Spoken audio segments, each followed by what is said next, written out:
Oh shit, Karasuno, they thought they was the shit for a minute. They thought that they had turned it all around. They weren't the what they call them, the fallen ravens or whatever. No, they still ass. And now they found out.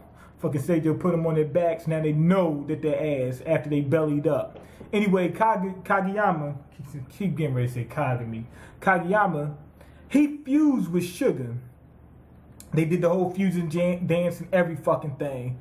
And what happened is now he's trying to play more like Sugar, basically taking his teammates into account, not playing by himself. Also, he went to end the war with Tsukishima. Tsukishima, you know what? I actually liked him, and not the first episode we seen him in, but a couple of episodes later when he finally joined the team and you see him playing and whatnot. He's a real good character. He plays smart. He's different than the other characters. He's more like a quiet, you know, type of dude.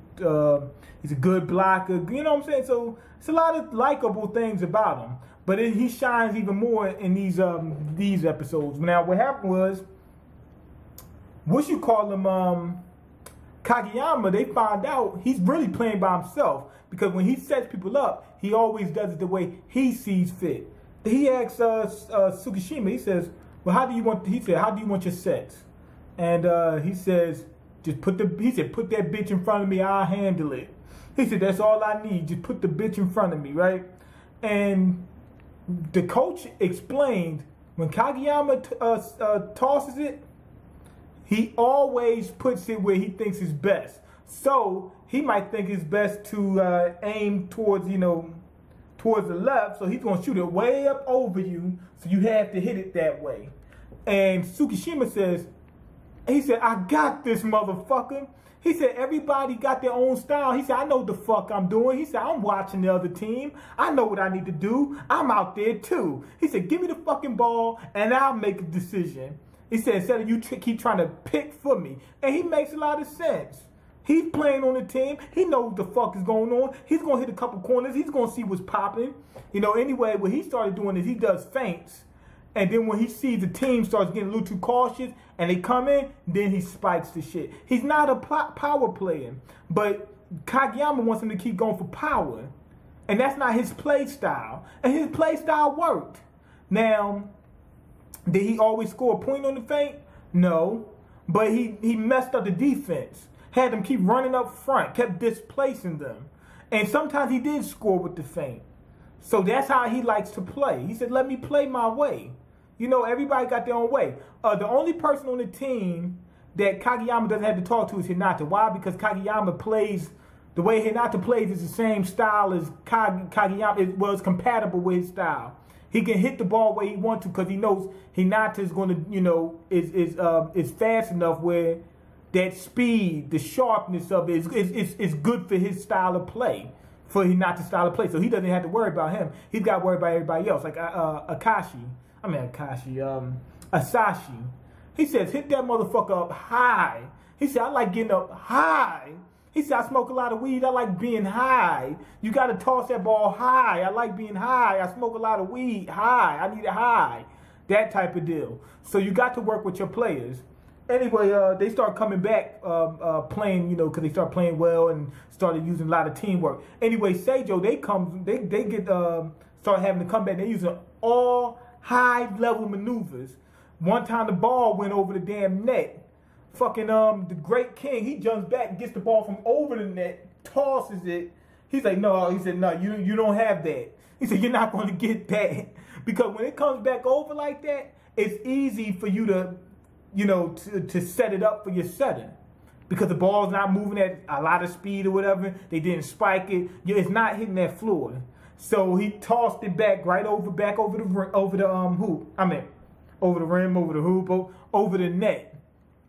Anyway, they were doing all type of maneuvers like that, such as like the libero coming out, setting. He was a setter at first, and now he's a libero. But he was able to set because he did a high level maneuver, which is he jumped, so he never crossed the line of scrimmage before he tossed the ball. So they had something set up for that. They stopped the Great King from setting it, but they said, we got another setter for you. Braun got the libero, he did his thing. Anyway, these punk motherfuckers, they went back tick for tack, tick for tack, tick for tack.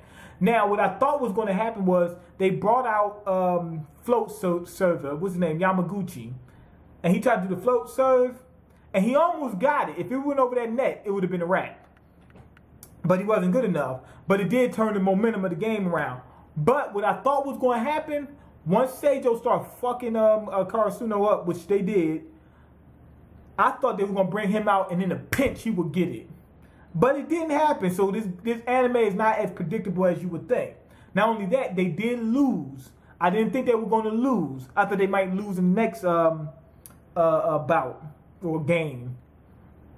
Anyway, but Seijo finally took their asses out, laughed about it, beat motherfuckers up, laughed about it. He stopped working, he started working, then he went and robbed himself a person. Anyway, next episode, Hinata and the boys, they're trying to basically just cope with the shit. They trying to get this shit together. They're like, damn, we lost. God damn, we lost. Basically, just trying to get that shit through their head because they were on a roll for a minute. Anyway, now they're trying to get ready for the next tournament in the spring, I think it was. And what you call them, Seijo, they lost to some other team. This other team, they said the other team wasn't even that they were skillful. They said, but they just basically outpowered them. These motherfuckers must have good spikers. We didn't see a team that just spikes like a motherfucker just yet. So I'm guessing that's who they're gonna be. But anyway, good episodes. The excitement was there. It's unpredictable because I can't sit there and just say, oh, this team's gonna win, or he's gonna think about his friends and he's gonna win. He's gonna pull off an upset. It's not that type of thing. Like I said, the intricacy, the skills that they use, like it's more of a technical type of thing instead of I'm gonna think about my friends and I'm gonna pull some damn power up out my ass. And it's not a whole bunch of powers. It's a lot of technique and strategy that's being used. And it seems as if each team is using different strategies. It's not a whole bunch of the same shit, so it hasn't gotten tiresome. And like I said, it wasn't predictable. Like Hinata, he wasn't able to spam that speed for so long. Sometimes he couldn't do it. You know, so they keep it somewhat real to a certain extent. But anyway, go ahead and leave your comments, like the video, and subscribe, because I can't eat. I'm broke, nigga. I'm broke. You got the power to change that. 4.5 out of 5. Kageyama finally stepping up, trying to be like Sugar, because he know that he was doing too much shit, fucking his teammates up and whatnot, yelling at him. That's why the other dude, he almost took the Great King spot, he almost slapped the shit out of him. He almost turned him to a bitch. Anyway, peace.